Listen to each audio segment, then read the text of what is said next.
I spent many, many days crying in my car on the way to work, many, many days in the bathroom of whatever firm I was at, miserable, Oh, crying, wanting to escape, and thinking, like, what else is out there? And now, compared to back then, there's so many ways and so many avenues.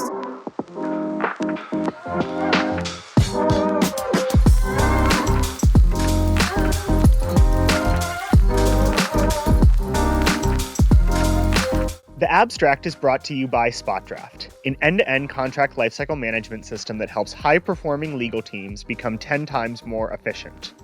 If you spend hours every week drafting and reviewing contracts, worrying about being blindsided by renewals, or if you just want to streamline your contracting processes, SpotDraft is the right solution for you.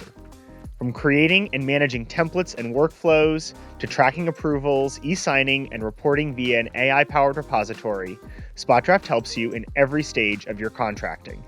And because it should work where you work, it integrates with all the tools your business already uses. SpotDraft is the key that unlocks the potential of your legal team. Make your contracting easier today at spotdraft.com. how do you build a personal brand in the legal LinkedIn sphere? How can it help you in your day job? How about as you start to launch a side hustle consulting business? Today we have Brittany Leonard, general counsel at Civix, and I think as many of you have seen, a LinkedIn legal community influencer on the Abstract. Brittany, thanks so much for joining us today. Thank you for having me. I'm really excited to be here. You've been traveling a lot recently, including some cool in-person visits to consulting clients. Can you tell us about some of the fun places that you've been? Yeah, I mean, there's so many. So I've been to Boston. I've been to Cancun was vacation, so I can't count that one. Down in Miami, obviously, I go between Orlando and Miami, so both of those, and then some in Texas as well. It's been really fun. Well, I'm going to ask you a bunch of questions later on about your consulting business and how you're building up a client roster using your presence on LinkedIn. But I want to go back a little ways. And you actually had a pretty strong, solid career before you became a lawyer. Tell us a little bit about that and what motivated you to decide to go to law school and get into the law. So I was working for the local city where I lived, and I just really loved the business aspect of it. I was growing up, I played national tennis as well. So it was kind of a combination of business and getting to work in the tennis field as well.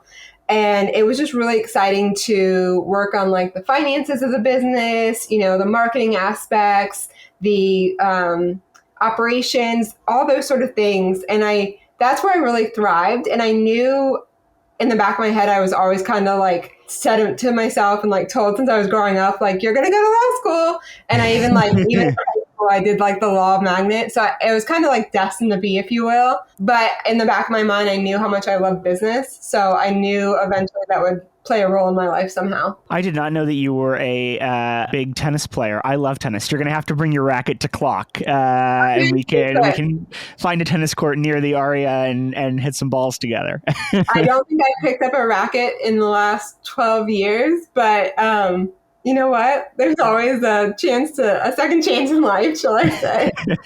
It'll come back. It'll come back quick, I'm sure. Yeah.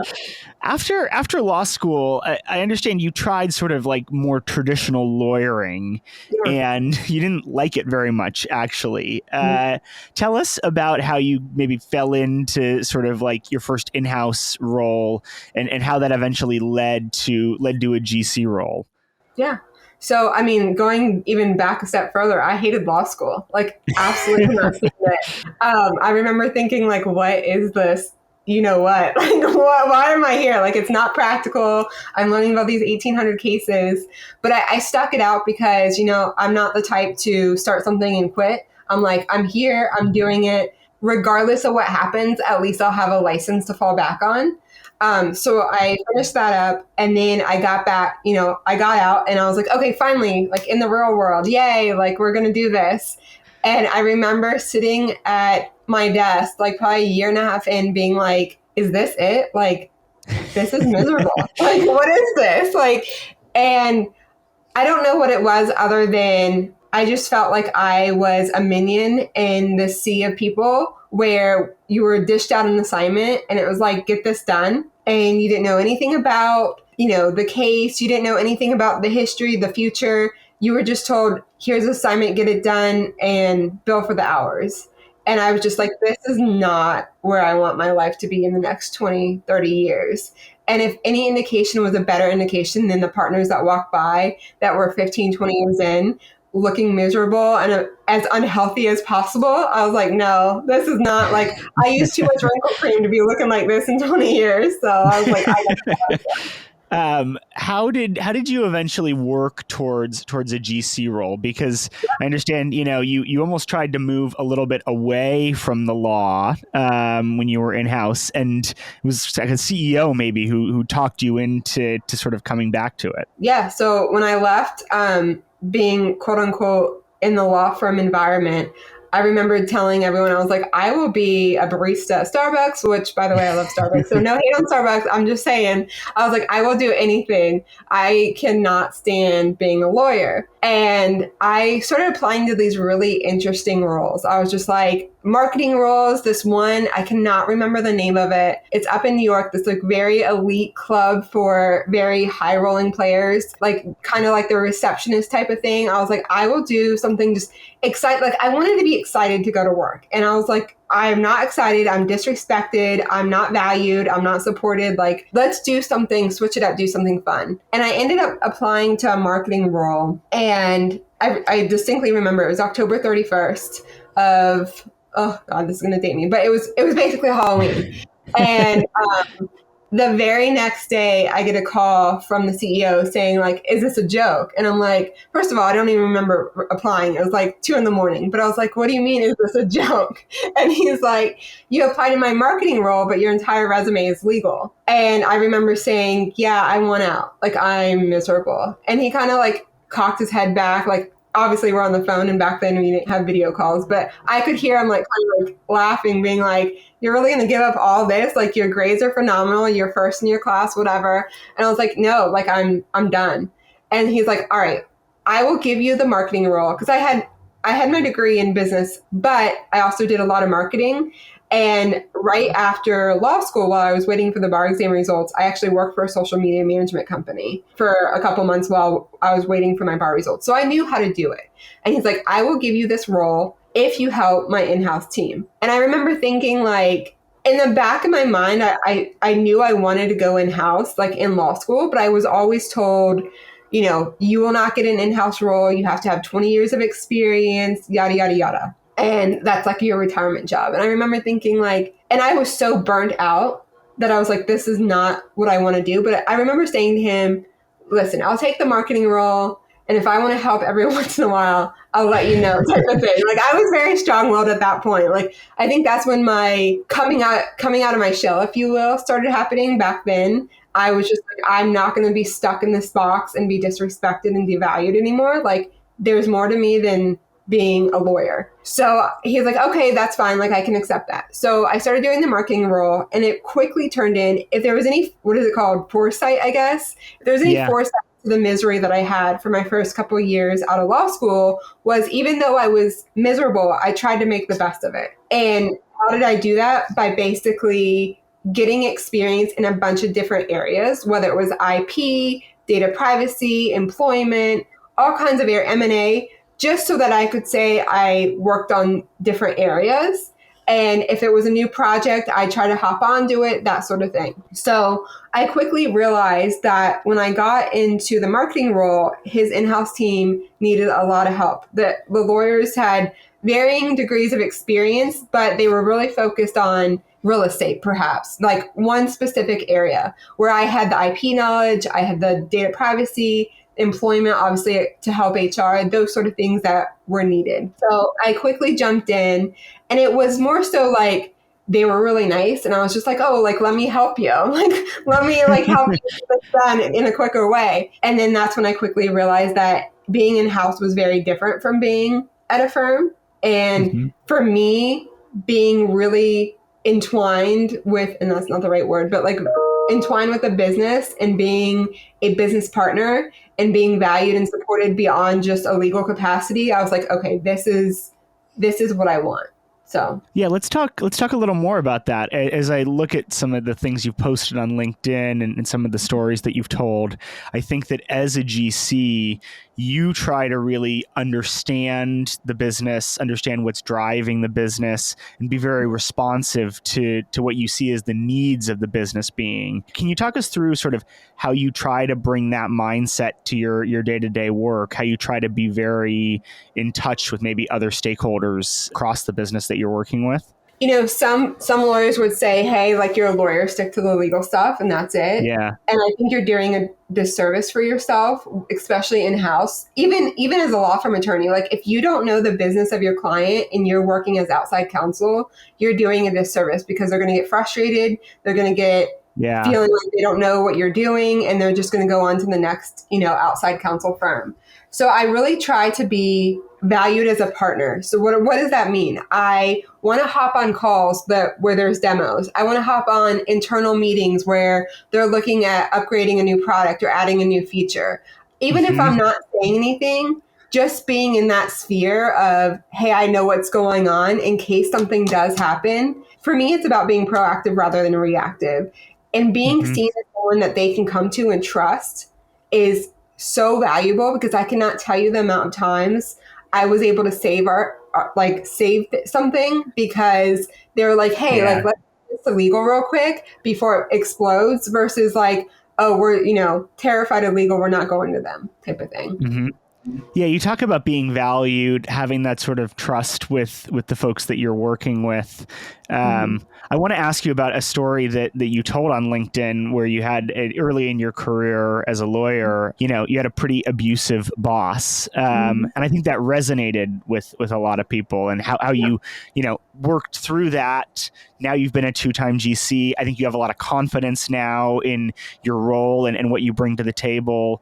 Can you tell us that story and also sort of how you were able to work through it and build your confidence back up in future roles? So I think in that point, with having that sort of boss and being so young, you absorb that information. Like, you really truly believe when someone tells you that you're not going to make it in this career, that you're not good enough, that, if you don't do certain things that are not legal, that they're going to report you to the bar, like threatening your license, those sort of things. Like, working for someone like that, there's like a twofold. Like, you want to get out as quickly as possible, but at the same time, like, you have bills to pay, you have things to do, that sort of thing.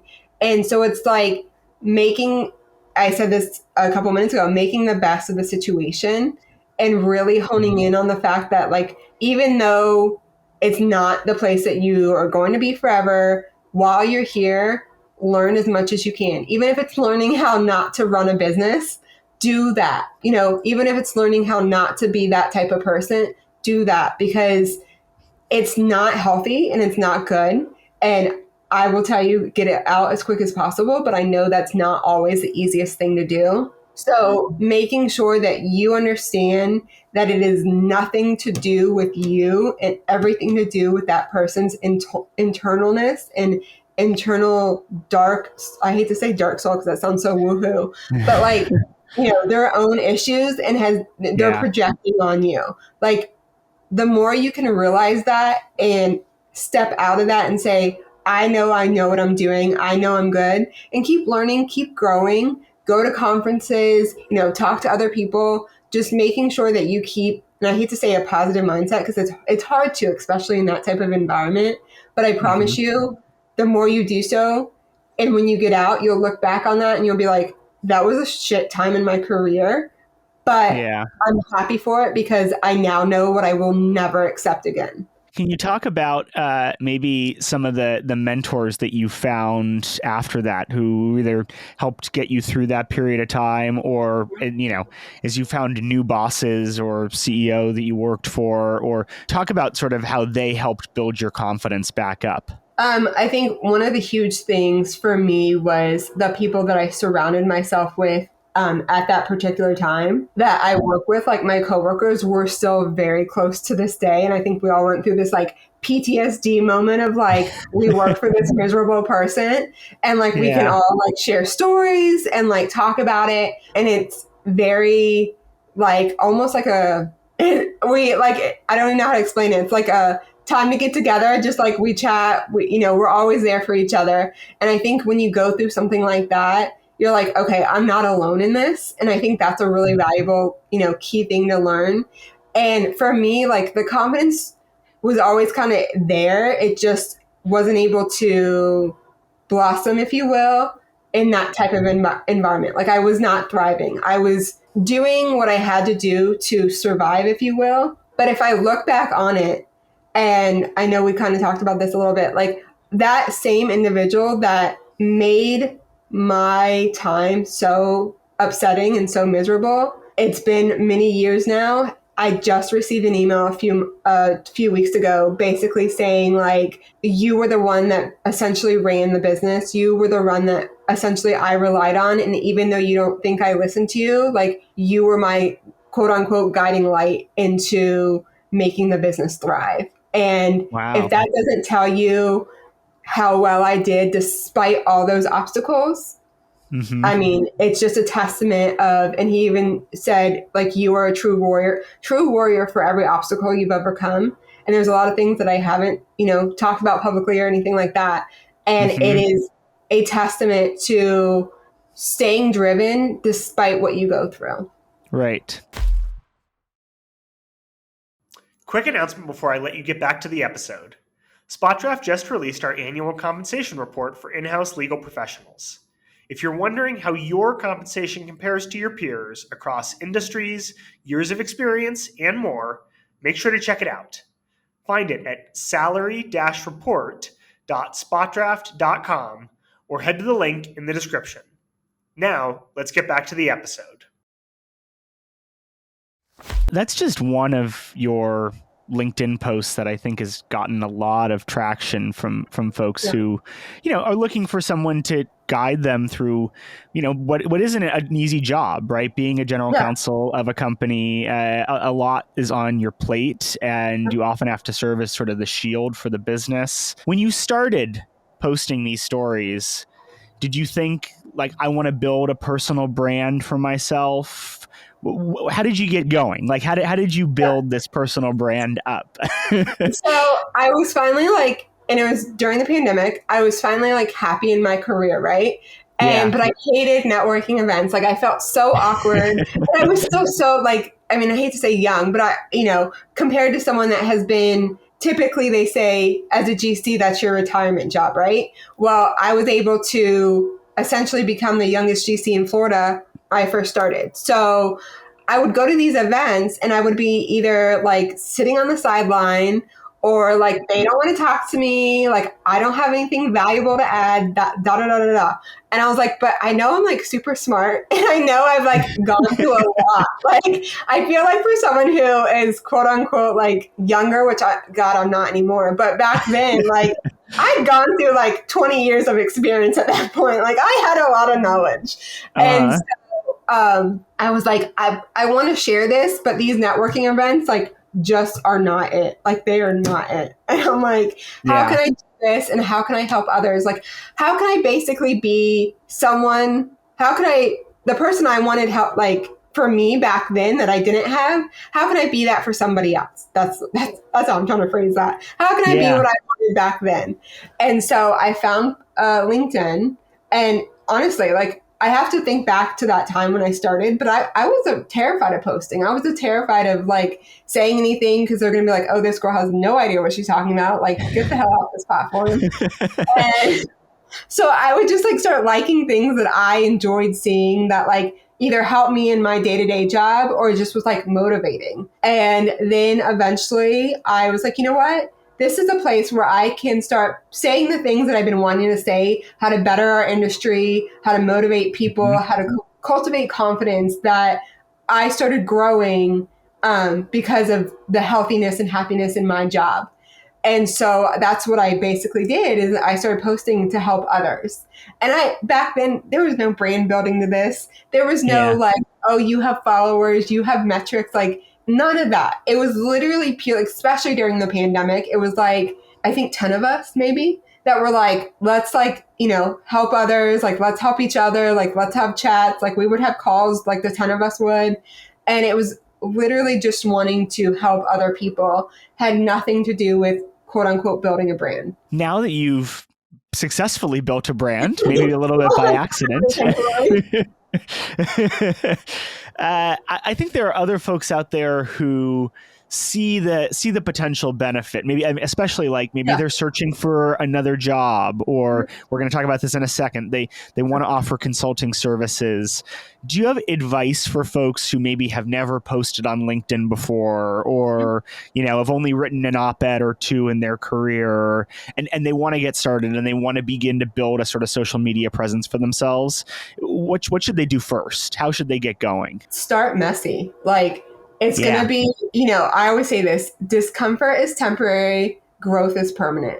You're never going to feel like I always get this question, like a lot of my coaching clients will be like, I need, help on these first couple posts. And I'm like, let me just caveat this with your posts, like your first 10, 20 posts are not going to get 30, 40 likes. Like you're going to be lucky if you have 5. Like I remember getting like 3 on my first post being like, I am cool now. Like I've made it. So like, I think that's one of the hugest things is just realizing that it's not going to be easy. And you're going to be like, this is terrifying. My coworkers are going to judge me. I don't have anything valuable to add. Like, why do they care to listen to me?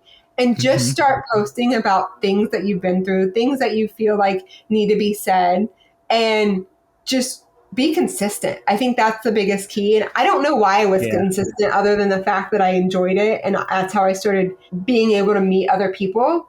And over time, like if you want to talk about confidence, my confidence grew to this where it is now because of my consistency on the platform, continuously meeting people. Like, I mean, I have friends in Australia now that I would have never met anyone in Australia at an in-person event. And like now these in-person events are easy for me and I love them because all the people that I get to connect with online, I've now built relationships with. So when I go to these in-person events, it's like, oh my God, like I swear to God, like when you and I meet at Clock, I'm going to run up to you and hug you because I feel like they're besties now. It's just, you get this like sense of like camaraderie that community. You can't get. Yeah, community. You can't get from, like, I say this all the time and people laugh when I say this, but like, you cannot get that from sharing a cheese plate at an awkward event that you don't know the person and you're sitting there asking them what their job and title is. And you're like, I'm so sick of telling people my title. Like, ask me what I like to do. Ask me what I like to eat. Ask me where I like to travel. Like, be fun, be human. Like, this whole, like, let's be stuck in a box and stuck up, I'm done with. Like, it's just, it's overrated. I love that advice around it being messy. I mean, I think and being consistent, because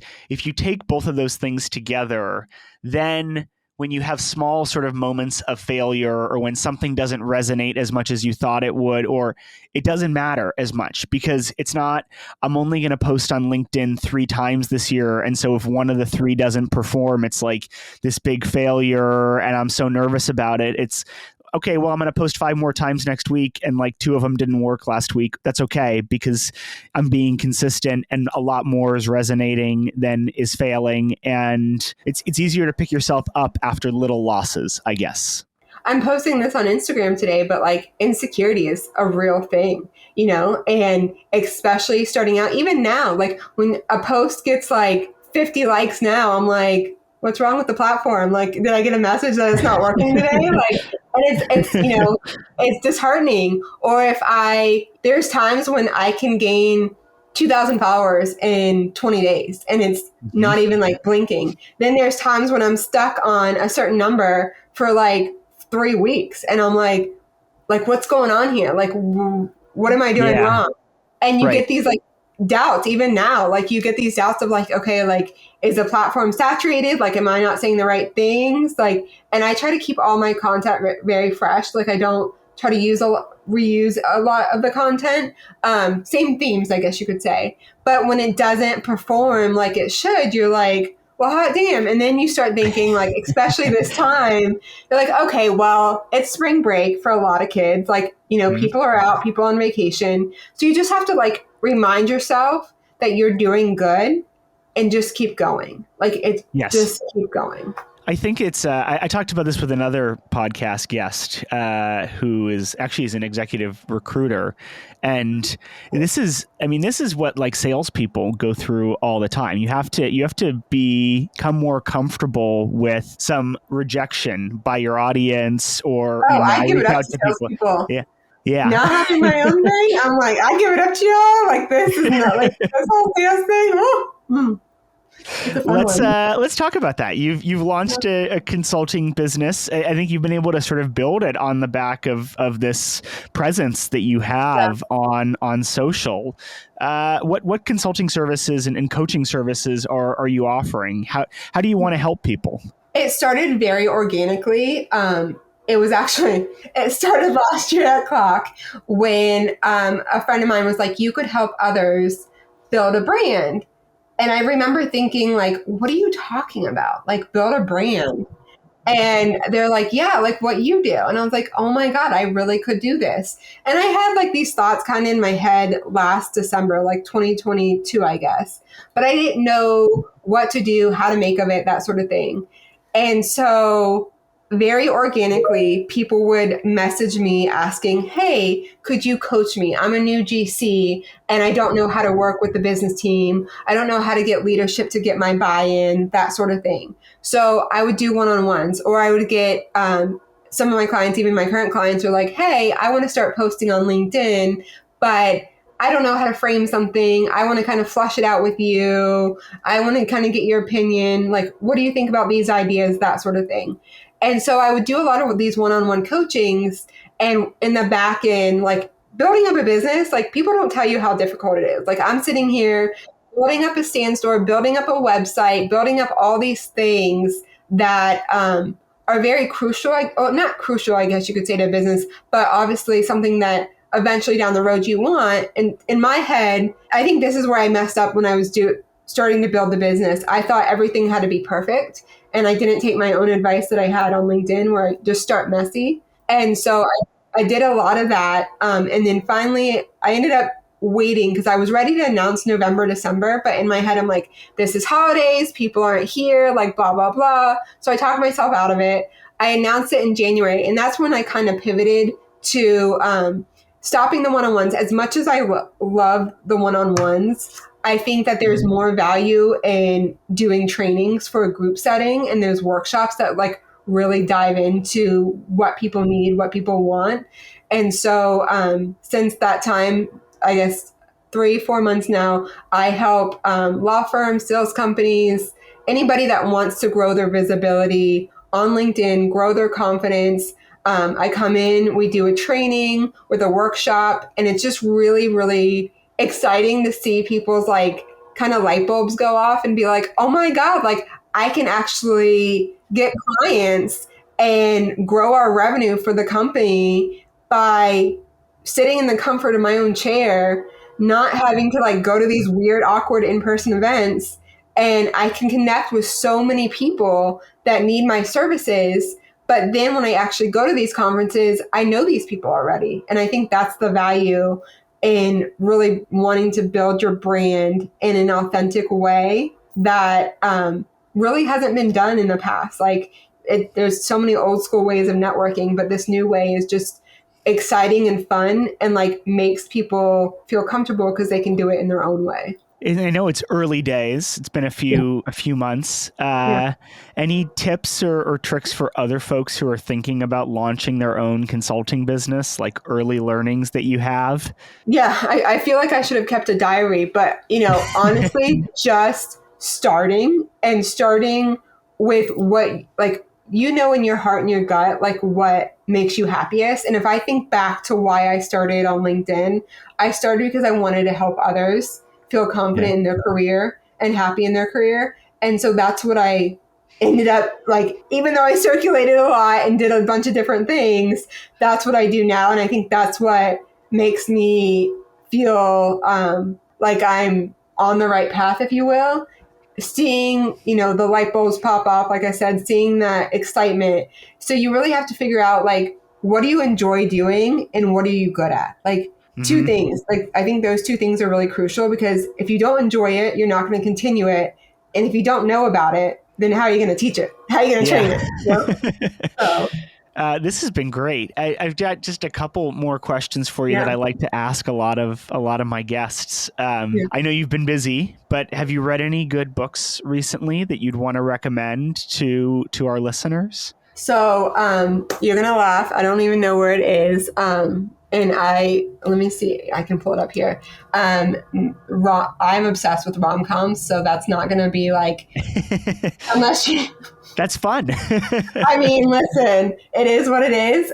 So I've read the whole series by Megan Quinn about the Huxley brother, or I should say Huxley is one of the brothers, but the Kane brothers. So Megan Quinn has a series 1, 2, and 3 of the Kane brothers. The first one is A Not So Meet Cute. The second one I'm on right now is So Not Meant to Be. And then the third one that I just ordered last night, because I only have 100 pages left in the second one, is called A Long Time Coming.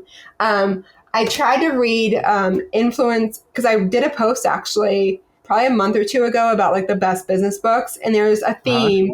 If I could find the post, I'll send it to you. But there was a theme of like certain books that were the best to read. I think the top one was a Dale Carnegie, How to Influence Friends or something. Win Friends and Influence People. Yes. A classic, yes. I read a lot of that. I don't know. Like, I really have to like be in the mood to read that type of book. And then the other one that I did on Audible, because I go between, like I said, I go between Miami and Orlando. Like, I live in both places. So on my drives, I listen to the one, he's the FBI agent that had the negotiation book. Oh, yes. I've heard that. His name is Chris Voss. Is that right? Yes. And I have it on Audible, so it should pop up right. It's like Never Split the Difference by Chris Voss. Phenomenal. Now I'm on chapter 7, and there's like 10 chapters to go, but like it kind of like throws you off when you do an Audible, because they're like, you have 8 hours left, and you're like, holy shit, like I'm never going to get through this thing. But no, it was really good. He has really insightful tips. I bookmarked a lot, like as I'm driving down, they're like click, bookmark, click, like to go back to. I think he has a really good way to teach not only salespeople, but like anybody trying to like get buy-in. It's a way to do it that doesn't feel stuffy. It just feels natural. So I really like that book. That's great. I have one last question for you that I like to ask almost all of our guests. If you could think back just after graduating law school, days of being a young lawyer, what's something that you know now that you wish you'd known back then?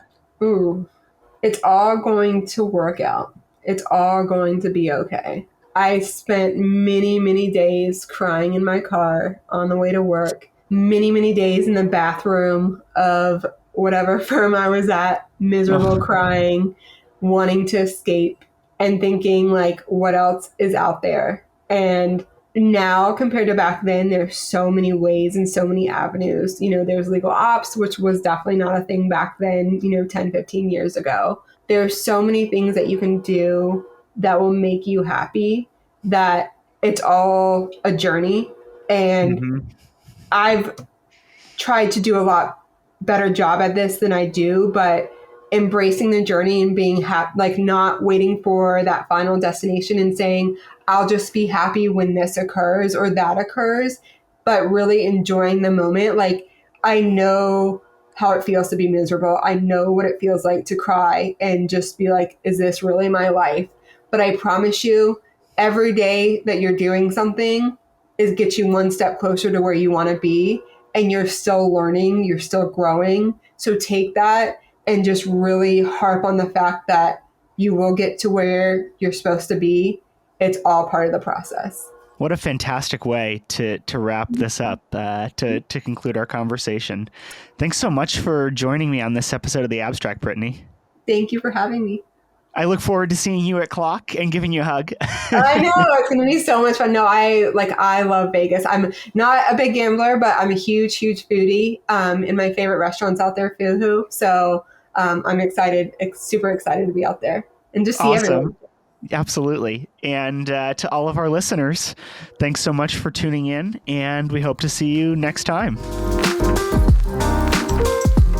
If you enjoyed this episode, I'd recommend that you give my interview in Season 1 with Lydia Chuck, GC of Away, a listen. We talk about building your personal brand externally and within your company. You can also subscribe so you get notified as soon as we post a new episode. And if you liked this one, I'd really love to hear your thoughts, so leave a rating or a comment. If you'd like to reach out to us, our LinkedIn profiles are in the description. See you all next week.